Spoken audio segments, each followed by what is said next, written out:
Hey guys, Michael here with the Crispy Noodle podcast. We're talking with Nate from Geek Monster Games about his new game, Welcome to Undercog. Nate, how you doing? Oh, I'm doing awesome. Actually, TooManyGames has been just like outrageously cool. Really cool player feedback, really cool interaction. People have been really excited, and I've actually been iterating while I'm here. So taking player feedback and making Welcome to Undercog a better game for the players. So I am on like an all-time high. This is like amazing feeling. Well, that's awesome. Yeah, but why don't you tell us a little bit about Welcome to Undercog, what it's about, where your inspiration came from, a little pitch on the game. Okay, Welcome to Undercog is an adventure RPG with procedural looting.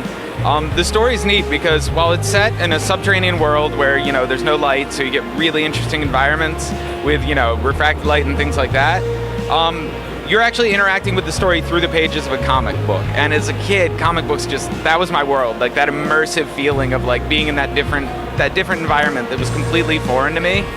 So I decided to do all the cutscenes as comic book panels and all the UV textures for the game. So like the textures you interact with are all pen and ink illustrations done by hand.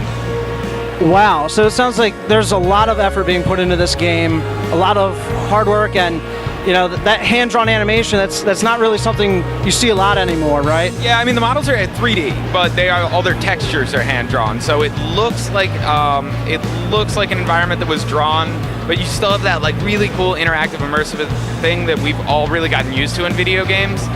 But yeah, it has been a lot of work. I tried sleeping once, it didn't really suit me, so I decided to make games instead. Tell us a little bit about that. What's it been like, other than giving up sleep? What's the process been like? The process has been really interesting. I do a little bit more like early exposure for my game than I think it might be typical. Like I started out showing at MagFest, and I started interacting with people right away. So there's been like, you get positive feedback, you get negative feedback, but all of them are really useful. So I've had this thing just lifting me up the whole time. Like this process, it is definitely the most difficult thing I've ever done in my life, but it's also the most rewarding. Like I wouldn't trade it for the world. Like every day I wake up feeling like everything is improving in life. It's amazing.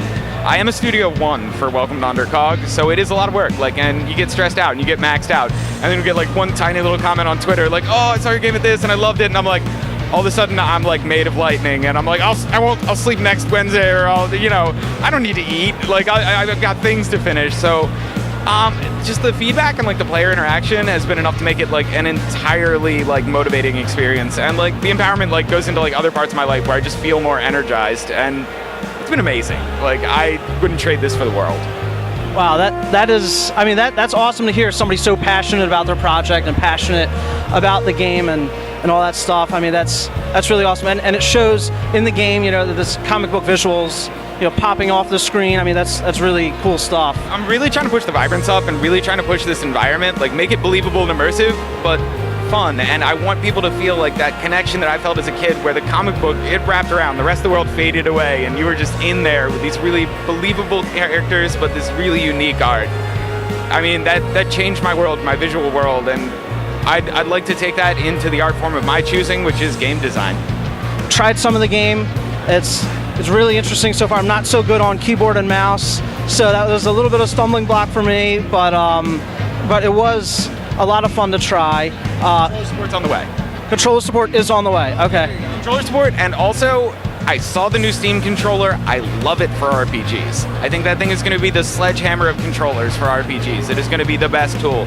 So as soon as I can get my hands on one for development, I'm actually going to develop for that as well specifically. I think it's new tech that's actually going to bridge the gap between controller players and keyboard and mouse players. Do you have any sort of release window or any idea for platforms you're going to be releasing on? My idea for platforms I will release on is I'm definitely headed towards Steam Greenlight very soon. I'm going to try and get the game greenlit. I do have a lot more development to do. I don't really have a timeline that I'm going to say out loud yet, because I don't want to disappoint anyone by like being off. Like once I have my timeline out, I'm going to be very committed to nailing that like to the day. But platforms, absolutely anyone that will take me. I really would love to see this on consoles. I think that with new generation consoles, it's going to be beautiful, because they'll do shader support and everything that I need, and it'll be a way to show like a rich environment indie, and this game's big. I'm shooting for 14 hours gameplay on your first play, and then your second play will be longer and much more difficult. So yeah, and I think that's exactly the kind of indie that consoles should have. Why did you choose like a burp to hurt a like mecha machine guy that only that like swipes things and stomps on things? And Because they're hilarious. Doing all right, fair enough. with like the onomatopoeia style call out. And Yes, stuff exactly. like I saw that in the game. Yeah. super adorable, and like games are a lot about what you can get away with. Like you can suspend a little bit of the disbelief and things like that. It's a toxic burp. It's caustic. It's actually a damage class in the game. It's the first one of the caustic damage class. I picked it because I can get away with it.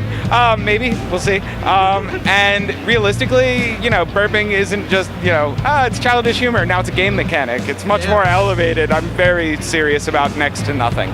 You're very serious about burping. Yeah, it's a passion of mine. It's followed me since childhood. But no, it's just, I want a cartoon feel. I want a world that you suspend a little bit of your disbelief, where you can be a little bit more silly, where you can get away with things like It was just hilarious because the first time I picked it up and played it here, I was like, is the thing burping it? I forget what enemy it was. It was those are foil croaks, yeah. I was like, is this toad like burping at me and it's causing me damage? But you know what? Yeah, but it's a cartoon feeling and it's a creative feeling. And that's what I really got when I played the build here that you have here. Yeah, and I mean, this is still what I would consider an early build. Yeah. Like, people have been really cool. They're like, it's so pretty. And then I'm like, this is so the beginning. Yeah. Well, if this is the beginning, you're at a great head start right now. Thank you so much, man. Thank you. That is awesome to hear. And realistically, like, after this, I'm going to go home and everyone's like, oh, you got done your con, you're going to rest up. Oh, hell no. I'm going to be building like crazy. People have given me great ideas. They've given me great feedback. And this is exactly the kind of energy that carries me through a week of like, I'm going to knock stuff out. Yeah, it's going to be awesome. We played the game here at TooManyGames. It was awesome. I had a blast. You enjoyed it, right? Yes, I did. Yep, so definitely, if you've got time on your hands, you got to check this out. Welcome to Undercog. Check it out. What was your Twitter again? It's Undercog Game Dev, at Undercog Game Dev. See, I told you I'm new to it. And then undercog.com is my website.